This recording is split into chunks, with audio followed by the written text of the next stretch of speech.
Hello and welcome to week 4 in psychology seminar, and we are going to be looking at the second half of chapter 3, which is the 24 hours, and it's looking past our discussion and into the assignment.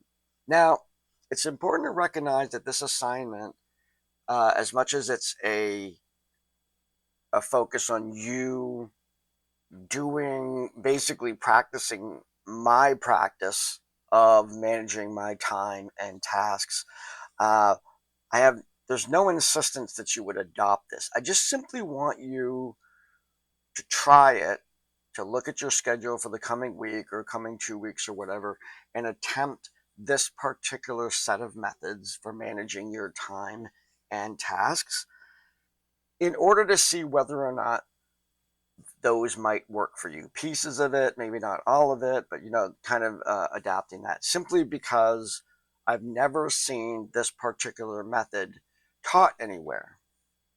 Now, the real key to this particular method of managing time and tasks is the separation of the to-do list from the blocks of time in your calendar. Those blocks of time remain empty. You don't schedule things into them. Those blocks of time that you have set aside are the periods in your time management plan where you are making yourself available to then address the prioritized to-do lists. Then within the to-do lists, there is the first part is the prioritization of the most important to the least important. And the second factor is that you're alternating between high cognitive load and low cognitive load so that the low cognitive load serves as a reinforcer for getting the high cognitive load thing done. In this model, depending on how you're feeling, you may take large projects and divide them into small pieces that you would do a piece of it, then a low cognitive load, a piece of it, low cognitive load, piece of it. Or if you can get into the flow, if you can get into the groove of doing things, then it's sometimes just keep on doing that project. Once you've started something and you've got some really good momentum going, it might be maybe you don't want to cut it off and go do a low cognitive thing and come back and see if you can get back into that flow.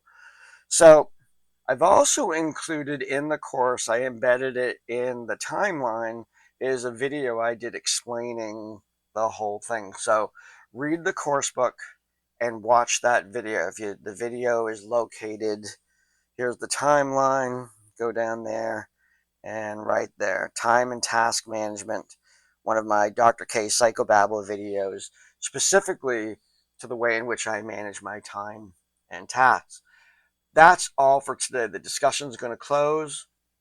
That will be done. The only thing that you have to do this week in this class is the assignment. The assignment goes through what I'm looking for, what I need each piece. I need the lists. I need them prioritized. I need your calendar, the open spaces that it's going to go. Be sure that you include all of those components.